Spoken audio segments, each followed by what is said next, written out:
Welcome back, college football fans, to the Central Indiana Sports Report for another edition of the College Football Report with Eric and Ryan Robinson. Each week, I put Eric and Ryan up against the Central Indiana Sports Report's contributors and local sports media in a prediction competition. Each week, they pick IU, Purdue, Ball State, and Notre Dame's football games, although this week only the Irish and the Cardinals are in action, along with the best football games across the country.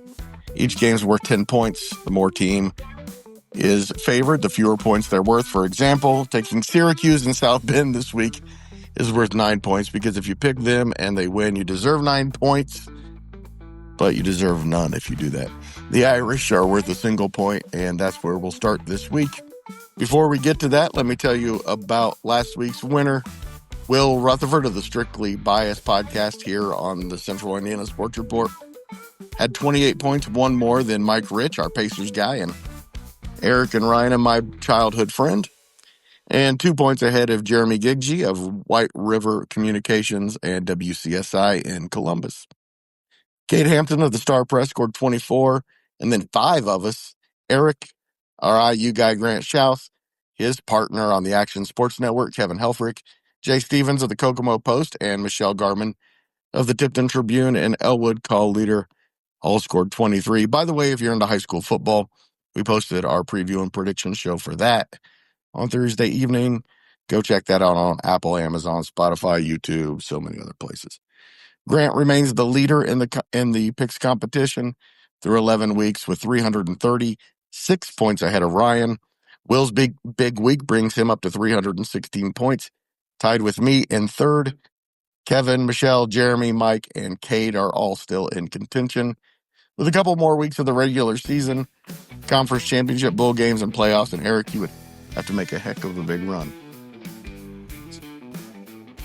Welcome, Eric and Ryan. And Ryan, it's been a pretty good run for you still in this thing.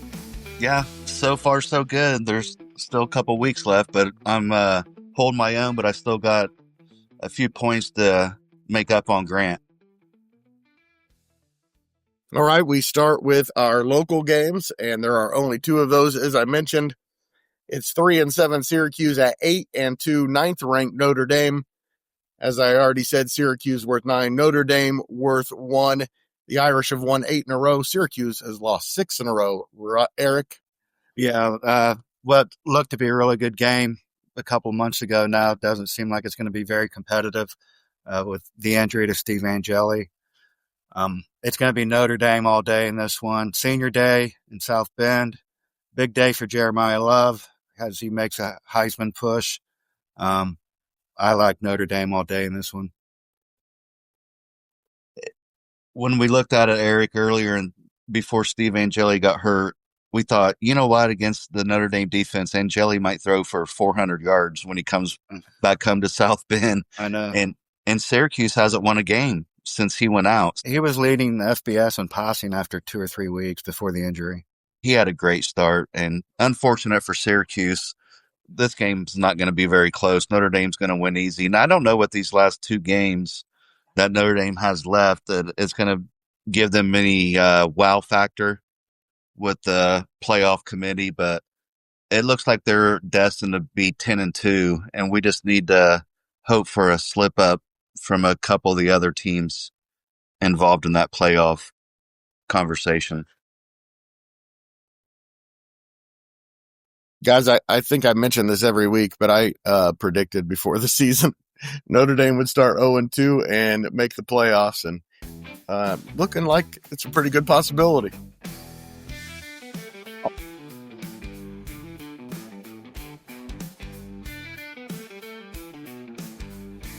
Guys, I think I mention this every week, but I predicted before the season Notre Dame would start 0-2 and make the playoffs, and looking like it's a pretty good possibility. Also, a local game, 2 p.m. on ESPN+. It's 4-6 Ball State at 6-4 Toledo. Ball State worth 8 points, Toledo worth 2. Toledo has lost 2 conference games by a combined 6 points. Otherwise, they'd be leading the MAC. Eric, who you taking? Well, I know I'm not. Please pick Ball State. Please pick Ball State. No, I'm never picking Ball State again. I can't believe they won 4 games. I know. Yeah. Well, speaking of defense, guess who's got the number 2 defense in all college football? Toledo. Toledo, right behind Ohio State. Yeah, they only give up 231 yards a game at home against a terrible Ball State offense. This will be a blowout. Toledo big. What's the spread on that game, Eric? I might put like $10,000 on Toledo to cover. Is it 27.5? You still going to take it for 10,000? I'd never place a bet like that, but yeah, there's no even question that Toledo won't cover 27.5. I'm even going to make a note on that on my pick that Toledo covers 27.5. If Ball State's point total is more than 3.5, you should take the under. What's the over under? 47.5. Okay, so Toledo wins 48-2. Oh, they'd cover, wouldn't they? That's right. Sorry, Ball State. Someday we'll be able to take you seriously again. Now we get to 8 national games. We usually have 6 or 7, but because we only had 2 local games, we went a little deeper. We start with 2 games at noon. It's number 22, Missouri, 7-3 at number 8, Oklahoma, 8-2. Oklahoma coming off a big win over Alabama. That's a couple of huge wins in the last 3 weeks. I did not believe in Oklahoma either until the win at Tennessee a few weeks ago. But the win last week in Alabama was huge. Man, this Missouri team, this is like one of those trap weeks for Oklahoma. And as much as I want to take Missouri, the Missouri offense averages 100 more yards a game than the Oklahoma offense. So, but it's very misleading based on the season. The last 2 games, this backup quarterback for Missouri threw for 77 yards at A&M. And last week he only had 112 at Mississippi State. So they can't throw the ball. Oklahoma only allows 87 yards a game rushing. Missouri's going to have to run the football. They're not going to be able to. I really want Missouri for the points, but I got to stick with Oklahoma on this one. Too much defense from Oklahoma. Yeah, I think Oklahoma's kind of on a heater right now. Eric mentioned the big road win at Tennessee, and then they backed that up with another road win at Alabama. And earlier in the season, I think it was Oklahoma-Texas matchup, and I said, I'm not sure I want to make my pick until I know if Mateer's playing. And you guys both said that he's not very good at quarterback. I didn't think he was. At the time, he wasn't because he wasn't healthy. He was really bad against Ole Miss. He was. But the first couple games, maybe 3 or 4 games, he was just like as important as Vanderbilt's quarterback, Diego Pavia. He really leads that team, and I think he looks healthy now. You saw that last week against Alabama. And Missouri might put up a decent game, but Oklahoma's going to win this. They're on a heater, and they're not going to run the table. But they're going to win this weekend, and probably a close game, but give me Oklahoma. I still don't believe in Oklahoma. I still don't believe in Mateer. Give me Missouri. I'm going to make my spread and the points wider versus you, since you're going with Missouri. I think Oklahoma wins this game hands down. By the way, I was so close to having a huge week last week, and South Carolina couldn't hold on to a 30-point lead. You know what? I wanted to pick that game so bad. And you did. You were even texting me during that game. There was just something that told me South Carolina is going to pull one off here. But I ended up going with Texas A&M. I think I get 2 points for picking that game right. Yeah. I would have had 8 should I went with my heart in South Carolina, but what a comeback by Texas A&M. And obviously it didn't hurt their stock at all. On ESPN2, it is 7-3 Louisville at 7-3 SMU. Louisville's fallen out of the ACC race with home losses to Cal and Clemson by a combined 4 points. SMU somehow 5-1 in the ACC. We've stopped talking about them, but they're still in this thing and could make the playoffs again, Eric. I have Louisville worth 6, SMU worth 4 at home. Who you taking? I'm going to take Louisville on the road. They got the number 2 defense in the ACC. I'm not sold on SMU. I think defense travels. I like Louisville, their grit. I look for them to come back on the road here, and I need the points. I need 6 points more than 4. Tight game. I'm going to take Louisville. Well, I'm going to do the opposite, and I'm going to take SMU. I just think those 2 losses by Louisville, I'm not sure what they have to play for yet, so momentum is on SMU's side. They're at home. It's probably senior day. I'm going to take SMU in this one. I covered Louisville for a big portion of my life, covered Louisville football during the Lamar Jackson era. I have a special place in my heart for Louisville football, but they're going to have to prove to me that they can win close games before I pick them against good teams, because they have not been able to do that. Give me SMU and the 4.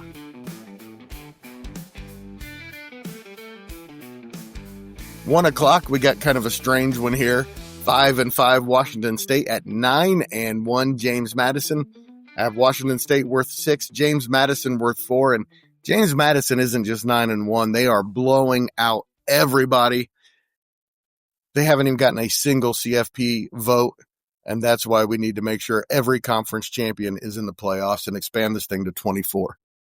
Yeah, I like what you said there, Greg. James Madison is legit. They've got the number 5 defense in all of college football, not the Sun Belt, in all of college football, number 5. And they're just, I believe they're 21 on offense, 21. So this team's legit. Cincinnati had them rolling. It's a legit program. They're still in it for the playoff berth. If they can win the Sun Belt, this is going to be, I think the line right now, 13.5 at home. I think it's going to be all James Madison. I agree. I think James Madison offensively, they have a lot of firepower. If no one's watched this team before, they're sitting there at 9-1. They've been smoking teams, and I think they're going to win. They have a chance for a college football playoff. Wouldn't that be nuts? You got 12 teams, and James Madison's going to be one of them. We need Cinderella, man. Well, South Florida kind of fizzled out. Tulane kind of fizzled out, but Memphis. Memphis is another team. James Madison, they hold their own fate, and they're going to get another win this weekend. So give me James Madison. Yeah, big one against Coastal Carolina for them next week. They have the conference pretty much wrapped up, their division, but they go to Coastal Carolina, and with a loss there, they're eliminated from any playoff contention, but can still win that conference. Yeah, but Coastal Carolina in seasons past was starting to look like, hey, this might be a powerhouse going here. Yeah, sure. Yeah, this year they're not as good as what they've been in the past. So I like that conference. I know those teams aren't as good as the others, but that conference kind of piques my interest.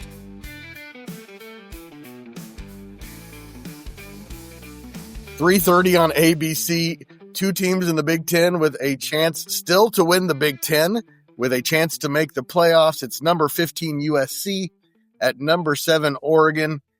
USC were 7, Oregon were 3, and all I'm going to say is Oregon's going to win this game, and I don't know why they're not ranked 4th. They should be 4th. If you have one loss in the Big Ten and it's to IU, you should be ahead of freaking Texas Tech and Ole Miss.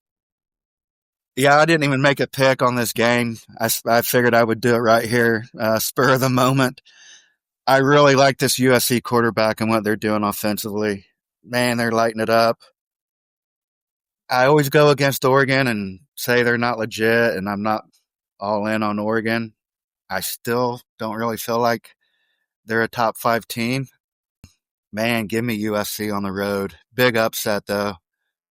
I'm gonna. Are you really going to do that? I'm going to do it. I think this game's going to be closer than it looks on paper. The line right now is Oregon -10. Yeah, it ain't going to be that. USC is definitely going to cover that. I think so, too. I want to pick USC. I think they can go in there and score a huge upset. But Oregon at home. USC's been so inconsistent, and Oregon's been pretty steady on defense.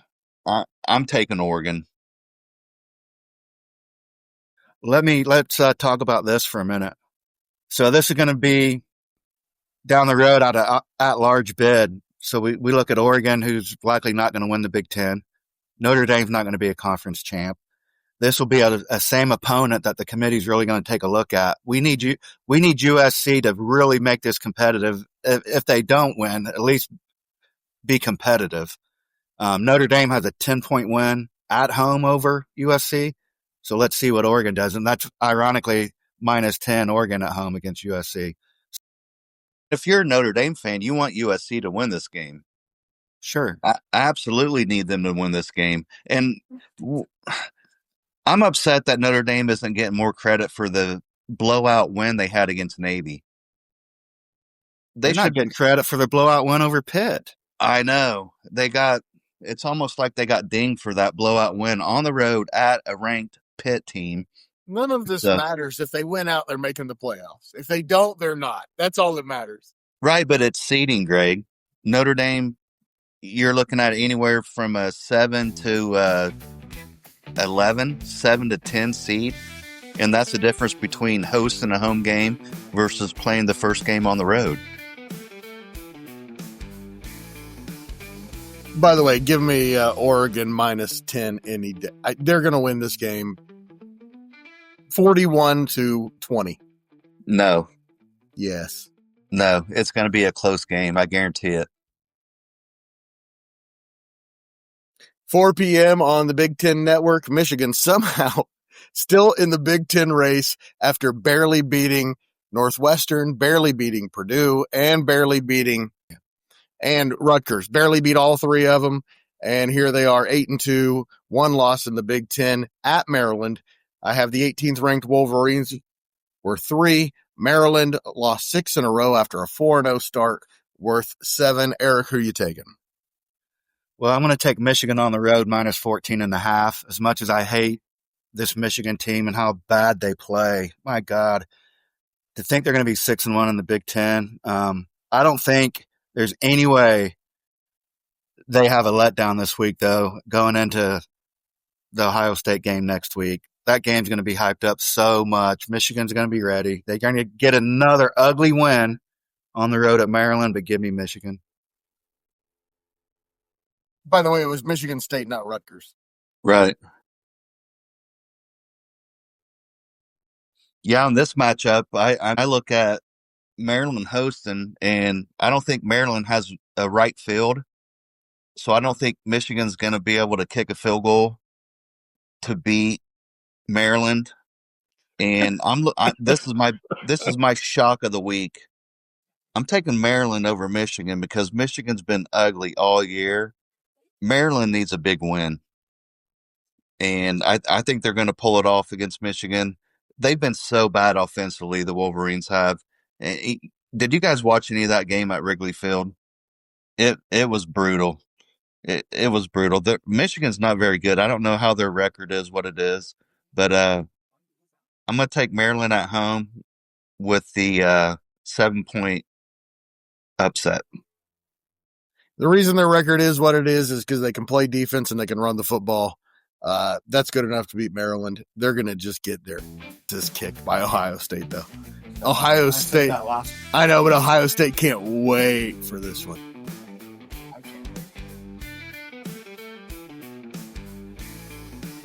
7 p.m. on ESPN at 7-3. Pitt at 9-1. Georgia Tech in a big ACC game.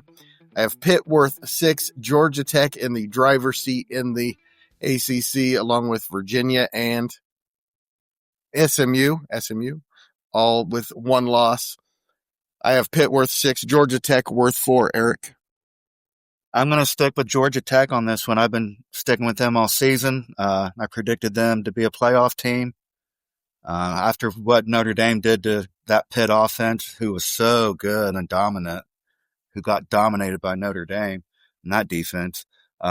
Georgia Tech can play on both sides of the ball. They've got the number 1 offense now in the nation number one offense in the nation, over 500 yards a game, very balanced, 275 in the air, 225 on the ground.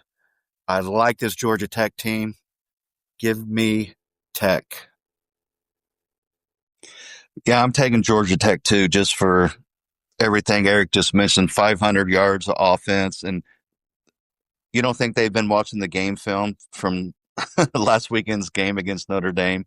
Notre Dame just exposed them on every level. So, and I think Georgia Tech has a great coach. So, don't think he's not going to use that film to get his game plan going. And Georgia Tech, a lot on the line for them. Pitt wants to play spoiler, but I don't think they're going to get it done. I'm going with Georgia Tech on this one. Yeah, pressure the quarterback all day long like we did. They'll be fine. It's a Yellow Jacket sweep. 7:30 on ABC. The only reason I have this game on the list is because it's on ABC. It's 7-3 and 20th ranked Tennessee at 3-7 Florida. Tennessee has played its way out of playoff contention the last couple of weeks. Florida's been really competitive with a lot of good teams, but also lost to South Florida and got blown out by Kentucky. Yeah, they've been competitive with a lot of good teams. But this game isn't worth a lot of time on it. Just give me Tennessee. We're 3, Florida 7. Yeah, not much to talk about here. I'm going to take Tennessee as well. Season's been over for Florida for quite some time. Tennessee really doesn't have a whole lot to play for. Yeah, Tennessee. I'm going with another upset, and I'm going to take the Gators of Florida. I think they have one last breath left in them. And they've been competitive the last couple of weeks, but I think they're going to pull off an upset. Tennessee, man, they're kind of limping into this game. They haven't been very impressive for a couple of weeks, so I'm taking the Gators. You know what, Ryan? You convinced me. I'm switching my pick to the Gators as well. Tennessee's not good enough to pick with only 3 points on the road anywhere. And like we said, Florida's been pretty competitive with good teams. They're not awful. Give me the Gators. They've been fighting, and they've been in games against teams way better than them. Tennessee's kind of like, they kind of laid an egg this year. Last year, they had all that momentum making the college football playoff, and then they come back this year, and they've had a couple duds. That's why I think Florida can pull this off this week. Wait, Tennessee was in the playoffs last year? I did not remember that at all. Ohio State. I did not. Oh, that's right. Man, I completely forgot they were in the playoffs. 8 p.m. on Fox. It's a big game in the Big 12, especially for number 11 BYU, 9-1 at Cincinnati. If they win this game, they have a big argument to make the playoffs. I have number 11 BYU worth 4, the Bearcats worth 6. Eric? I'm taking 4 points in this one and taking BYU, who is finally favored in a game for the first time in about, 3 or 4 weeks. BYU getting no love from the media. I like this team. I like them on the road. That defense is way better than Cincinnati, and the offense ranks 100 yards more a game as well. I like BYU on the road. Give me the Cougars. And it's funny to me how, like last year and this year, the seasons go on, you get these teams and it's hard for you to pick against them. But BYU, Georgia Tech, Navy, I mentioned Navy a handful of times all year. You really like those teams, just how they play. And I can't get over this BYU team. They're one of my favorite teams this year. Cincinnati coming off a loss at home against Arizona last week. That was a bad loss. But yeah, I'm gonna stick with BYU. They continue their playoff run. 2.5 favorites on the dog on the road for the Cougars. Give me BYU. Yeah, I love watching this BYU team play. And Cincinnati, what a letdown, losing at home to Arizona. So I think BYU has a lot more to play for than Cincinnati, so I'm going with the Cougars as well. And a bonus game, Southern Illinois at Illinois State in FCS. The teams don't like each other at all. Winkers Wright is questionable, played one play last week before re-injuring his shoulder. He really wants to play in this one. Win and they're in the playoffs for sure with their number 11 ranking. Lose, they're probably still in, but you kind of put yourself out there on the line, and you definitely don't want to lose to the Salukis. And, of course, last year, Illinois State got to the Sweet 16. The better seed they can get to the Elite Eight or beyond would be best. The Redbirds, of course, have been adopted by the Central Indiana Sports Report. Eric, who are you taking? The evil Salukis or the magnificent Redbirds? The evil Salukis. Man, we got to go with them. They're our team. Illinois State, let's go. I'm doubling down on Illinois State as well. Yeah, it's a sweep, man. They're winning this game with or without Winkers Wright, but they need him to do well in the playoffs. And by the way, he went over 2,500 yards rushing for his career. Congratulations. He's about to graduate, about to get married, about to take off in his career. He's way too smart for this family. That's awesome, though. You got to give kudos to him. Can't wait to see him.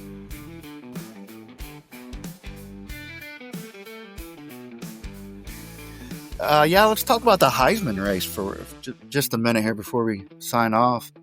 I know Ryan was huge on Ty Simpson. He has plummeted after his performance. I was too. Yeah. Stock rising high for Jeremiah Love. If you look at the DraftKings odds to win the Heisman, if that means anything to anyone, he went from number 10 to number 5. Ty Simpson went from number 2 or 3 to number 10. Currently, Jeremiah Love would be deserving. Yeah. So my top 3, not even based on DraftKings or anything, I think it's down to a three-man race. I'm going to take quarterback from Ohio State, Sand, Marcel Reed, Texas A&M, and Jeremiah Love, Notre Dame. That's my 3. IU fans are not going to be happy. I'm sorry, but I agree with you. I think the receivers are the best players on that team. The eye test on watching Mendoza, okay, yeah, he's a good quarterback. He's good. Very good. Come on, man. He's not Heisman. He's not the best player in college football. He's not the best player on his team. There you go. Yeah, but you put his numbers next. I saw this on Sunday. They put his numbers next to Sayan and Marcel Reed, and he's, aside from completion percentage, he's beaten both of them. Yards and touchdowns. So my number 1 for the Heisman is Mendoza. My number 2 is Sayan from Ohio State. Number 3 is Reed, Texas A&M. I think the same thing about Mendoza and Sayan. I don't even think they're the best players on their own teams. And that, to me, means you're not the Heisman Trophy winner. Yeah, but we know how this plays out. It's always going to be a quarterback. And trust me, if there's a Heisman winner, I want it to be Jeremiah Love. I don't think he stands a chance of it. What if he rushes for 200 yards against Syracuse and Stanford, and he's at 1,900 yards and 24 touchdowns? He'd be in the top 3, but he's not going to do that because both games are going to be over at halftime. The other thing that hurts him is that the second best running back in the country might be on his own team as well. Yeah, but you look at Darian Price's touches at Pitt; they were way down. So Marcus Freeman made comments on the Heisman push in his press, and but he said he's not going to do that. That's not going to come into play. But I think it did. I think it did last week at Pitt. I think they want to give Love a lot more touches. I think he's going to see the ball way more than normal. Price's, like I said, Price's touches were down, and I think they want Jeremiah Love to have a legitimate shot at that Heisman. Well, he made so many plays against Pitt. Like, even the broadcast team was like, did you just see how he shifted? He's the best running back in the country. You can't even debate it. He's so quick once he gets past the line of scrimmage. And then if he makes 2 guys misses, it's over with. He's gone. I haven't seen a better one. That's for sure. Thanks, guys. It's been fun. Let's do it again next week. Yeah, let's do it. The Central Indiana Sports Report is a product of ITG Media, and I love Susie.